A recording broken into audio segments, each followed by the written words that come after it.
Okay, to continue, I'm still on plato.stanford.edu, and I just basically on this site, on the SEP, the Stanford Encyclopedia of Philosophy, you can enter anything that might be philosophical in that search bar there, and you will come up with something, I guarantee you, which will, if you have any philosophical dilemmas, or if you have any things you have questions about, you can come here, and there's another site I'm going to talk about here in a little bit that's also good for that purpose. But I'm on another part of this article in here about phenomenology, and basically going from phenomena to phenomenology. The Oxford English Dictionary presents the following definitions: Phenomenology: A, the science of phenomena as distinct from being. Ontology. So basically, if you're saying a hand right now, you might think some metaphysicians and epistemologists view phenomena as a being. So, that's what I think, because I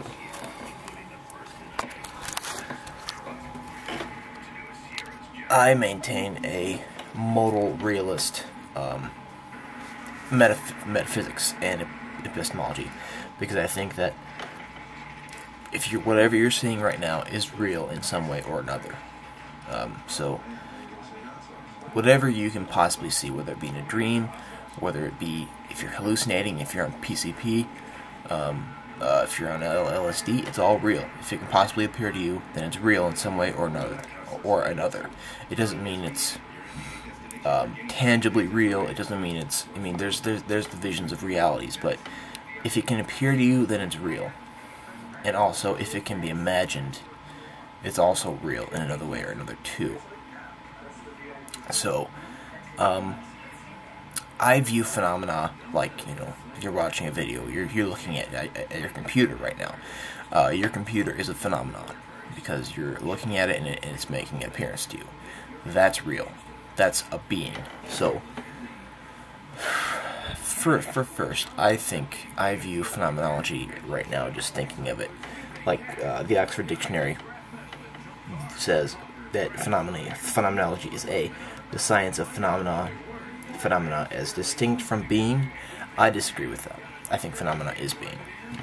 But I'm gonna think about some distinct phenomenology philosophy and view it otherwise, from Husserl and Merleau-Ponty and even Sartre. But I disagree with that, because I think phenomena is being, as is specific beings that may not be appearing to us at one point.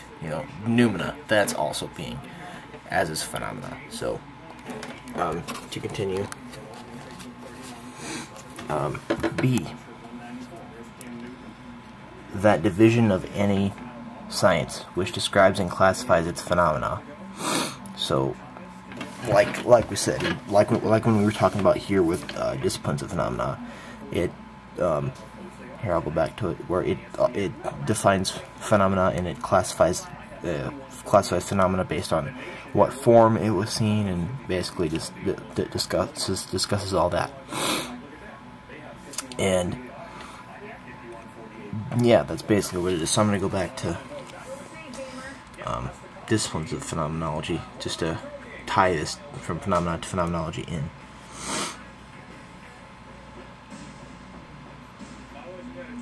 Disciplines of phenomenology.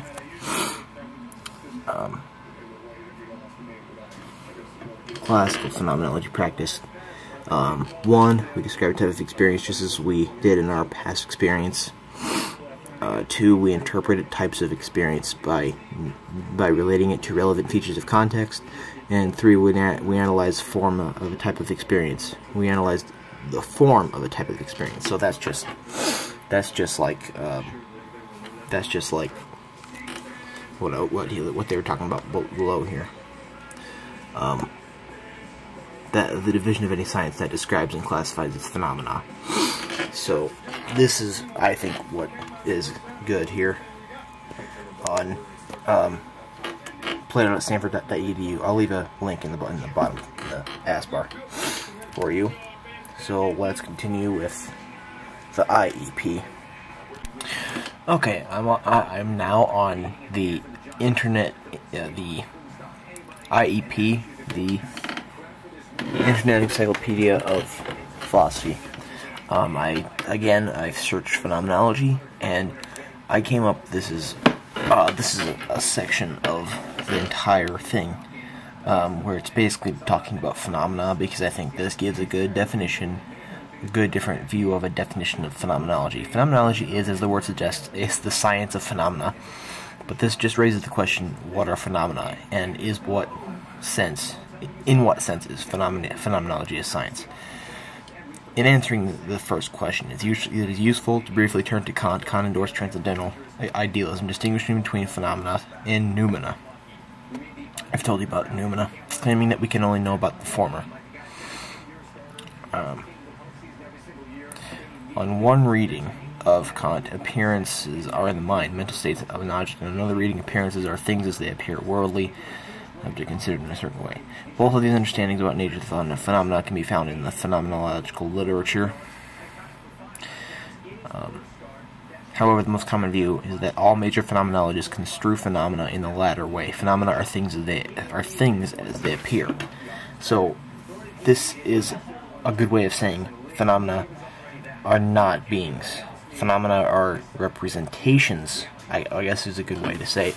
They are representations of being, because phenomena are the way that things appear, the way that beings ontologically appear. But phenomena themselves are not beings. They are not mental states, but worldly things considered in a certain way. The phenomenologists tend, however, to reject Kantian noumena.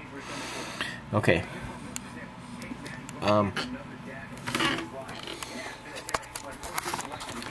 Here's one thing I think I've talked about noumena before. I've told you what Kant says in the Critique of Pure Reason about noumena. I think noumena are totally there. Noumena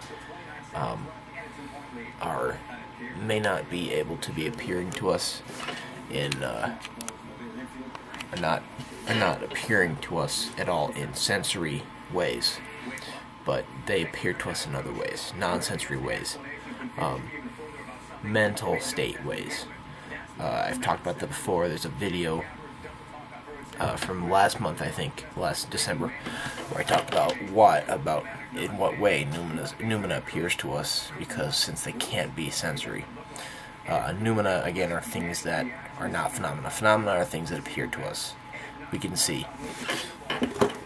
This is a yellow marker, because you can see it. This is a phenomena. Well, the yellow marker is not a phenomena, but the appearance of it is phenomena.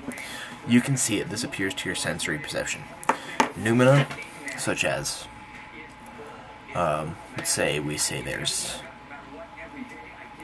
there is a huge block of cheese on Mars. Okay. Or, no, wait, let's see, there's a huge block of Gouda cheese on Neptune. Okay, we may have a lot of reasons to believe in that, right? We have a lot of evidence for it, but none of that evidence is sensory.